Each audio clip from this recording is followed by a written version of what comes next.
जब सौर और पवन ऊर्जा जैसी नवीकरणीय ऊर्जा की बात होती है तो भारत ने महत्वाकांक्षी लक्ष्य तय कर रखे हैं। भारत सरकार 2070 तक क्लाइमेट न्यूट्रल बनने के लिए बड़े पैमाने पर निवेश कर रही है। हालांकि ये थोड़ा मुश्किल काम है क्योंकि लाखों लोगों की नौकरियां कोयले पर निर्भर है। भारत अभी भी अपनी बढ़ती ऊर्जा जरूरतों को पूरा करने के लिए विदेशों से कोयला आयात कर रहा है।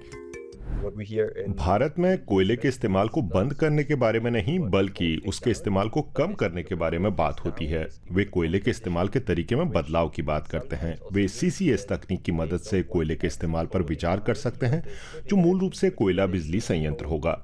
इस संयंत्र से निकलने वाले उत्सर्जन को जमा कर जमीन में स्टोर किया जा सकता है। मुझे ये उचित विकल्प नहीं लगता क्योंकि वैश्विक स्तर पर हम देख रहे हैं कि अक्षय ऊर्जा वाले फोटोवोल्टिक बिजली संयंत्र वास्तव में कोयले वाले संयंत्रों की तुलना में सस्ते हो सकते हैं। इंडोनेशिया भी कोयले पर निर्भर है। ये दुनिया का सबसे बड़ा कोयला निर्यातक है। फिर भी इसका लक्ष्य 2060 तक अपने सभी 17,000 से अधिक द्वीपों को जलवायु तटस्थ बनाना है, लेकिन इसकी नीति विरोधाभासी है। हालांकि उनकी नीति कुछ हद तक ठीक है कि हम शायद कोयले का इस्तेमाल बंद कर देंगे, लेकिन अपने पड़ोसियों को निर्यात करते रहेंगे। इससे उनके देश में उत्सर्जन होगा। इंडोनेशिया में भूतापी ऊर्जा, फोटोवोल्टिक वगैरह की ज्यादा संभावनाएं हैं। हालांकि फोटोवोल्टिक की दिशा में ज्यादा काम होता नहीं दिख रहा क्योंकि उनके बाजार सभी के लिए खुले नहीं हैं। अमेरिका को भी कोयले का इस्तेमाल बंद करना होगा। फिलहाल 2036 तक कोयले से चलने वाले सभी बिजली घरों को बंद करने की योजना है। हालांकि कुछ राज्य इस उद्योग से जुड़ी नौकरियों के कारण इस योजना का विरोध कर रहे हैं। इसके बावजूद सभी ये मानते हैं कि अक्षय ऊर्जा भी आकर्षक विकल्प है और उसका इस्तेमाल बढ़ रहा है। हम देख रहे हैं कि टेक्सास जैसे कुछ अमेरिकी राज्य जीवाश्म ईंधन से ज्यादा लगाव दिखा रहे हैं, लेकिन कई ऐसे कारोबार हैं जो महसूस कर रहे हैं कि वे विंड फार्म और फोटोवोल्टिक फार्म से पैसा कमा सकते हैं। क्योंकि टेक्सास में बड़े पैमाने पर सूरज की रोशनी उपलब्ध है, वहाँ हवा का अच्छा बहाव है और काफी ज्यादा खुली जगह भी है।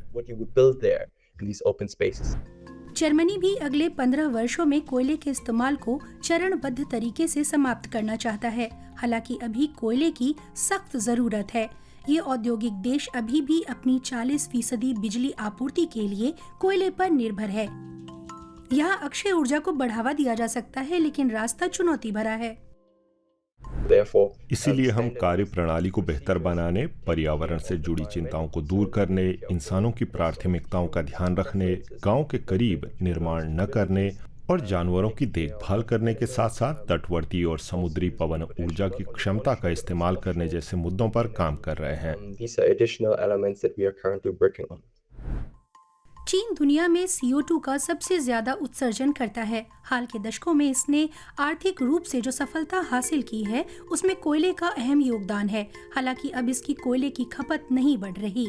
चीन समझ चुका है कि अक्षय ऊर्जा ज्यादा फायदेमंद है और वो अब विश्व बाजार में अगुवा है। चीन का लक्ष्य 2060 तक खुद को पूरी तरह डिकार्बोनाइज करने का है। अगर आप चीन की गति पर नजर डालें तो ये काफी महत्वाकांक्षी है। चीन ने अपनी पंचवर्षीय योजनाओं में दिखाया है कि अगर वो चाहता है तो लक्ष्यों को पूरा करने में सक्षम है, भले ही इसके लिए उसे सामाजिक, लोकतांत्रिक या समानता जैसे किसी भी मुद्दे पर समझौता करना पड़े। इसलिए इन चीजों के पीछे बहुत से पहलुओं की आलोचना की जा सकती है। अभी दक्षिण अफ्रीका करीब 90% बिजली के लिए कोयले पर निर्भर है। 7 साल पहले सरकार ने कोयले का इस्तेमाल घटाने का फैसला राष्ट्रीय विकास योजना में शामिल किया था। उसे 2030 तक लगभग 550 अरब यूरो का नुकसान हो सकता है। इसलिए उसकी योजना तभी सफल हो पाएगी जब कोई यहाँ निवेश करेगा या उसे आर्थिक सहायता मिलेगी।